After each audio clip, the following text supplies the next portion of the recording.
Dear Rana, Brian, and guest, if applicable, it certainly is. Yeah. It's me. I am writing it as a follow-up to episode 145.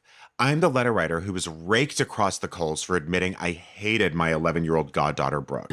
I'll admit it. I was tempted to unsubscribe and stop listening after I received such an intense dressing down from Rana, Brian, and June Diane Raphael, who was our guest. I was so humiliated and traumatized by my own foolishness being reflected back at me that I couldn't even listen to another podcast for nearly a month. Oh, no. Well, you ruined podcasts, the whole industry for her. Case in point, how fragile our friend is. That said, a talking to from my husband truly put your words into perspective and made me realize how petulant I was being for beefing with a child. In the end, I realized that the fact that Brooke bugged me was my problem and not hers. I will admit, Brooke isn't the easiest kid to be around, but having my letter read aloud was the perspective shift I needed to become the bigger person. You may ask, why are you writing in again if you took on our advice and it worked? Well, it just so happens that your advice worked, but it also happens to have landed me in a pickle I don't know how to get out of. Huh. It's our fault. I can't wait. I could very much use your sage advice. Buzzword. Excuse me.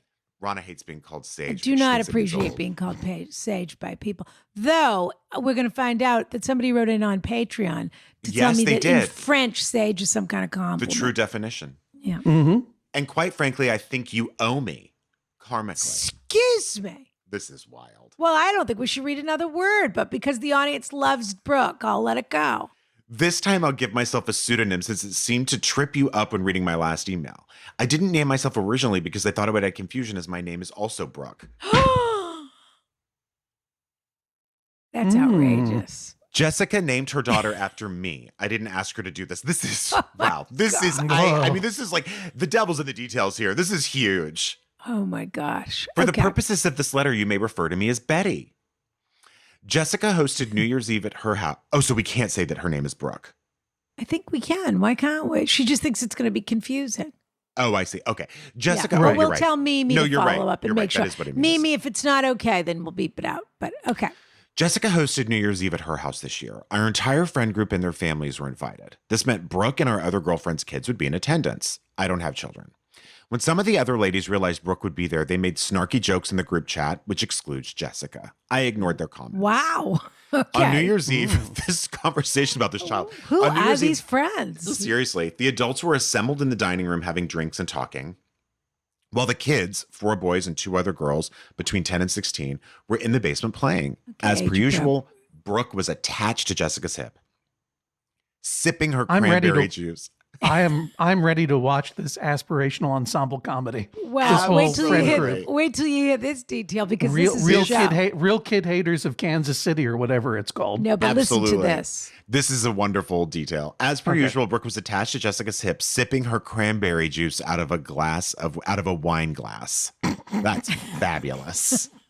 That is terrifying. But they told her to go down to the basement and she wouldn't. Nope. She's just swirling I that don't cranberry love that, juice. But yeah. That's right. Mm-hmm. I mean, I don't blame her. I would have done the same thing. But but if I was the host, I would have told her to get out of here. Young Brooke was the only one holding the conversation together. Let's be honest. Yeah. She's pure charisma. One of our girlfriends suggested that Brooke would have more fun if she went down to the basement with the other kids. Both Jessica and Brooke quickly shut that suggestion down. However, it made things at the table awkward, and Jessica's husband and Brooke's dad eventually put his foot down and suggested Brooke join the other kids. Wait, how is he Brooke's dad? Because she told us that Jessica was divorced. That's what I thought too. Maybe he was also invited. Maybe the Jessica's ex is there. husband / Brooke's dad. Yeah. She better clear that up. Yeah. After she put that, maybe she invited the ex. That's what I mean. Yeah, maybe but the it ex. says Jessica's husband / Brooke's dad. Stuff really swings in Kansas. Let me tell you, you never know what's going on there. Well, Brooke, number one, better clear that up for us because we spent quite a bit of time talking about how Brooke was the child of divorce.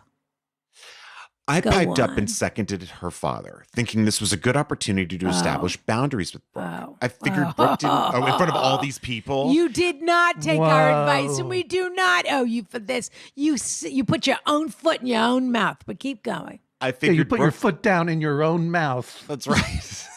You put a target on your own back is what you did. We think Brooke's going to forget that? Yeah. I figured Brooke didn't want to join the other kids because she was shy and anxious. But that's life. Making friends is hard. I prefer to read it. She was having fun talking about who everybody's sleeping with. That's why she didn't want to go downstairs. She's going to smash that wine glass and stab you in the back with the stem of her snifter. You better believe it. I told Brooke she'd have a bunch of fun downstairs, but she ignored me and stomped out of the dining room. 15 minutes later, we heard screaming coming from downstairs. Oh, no.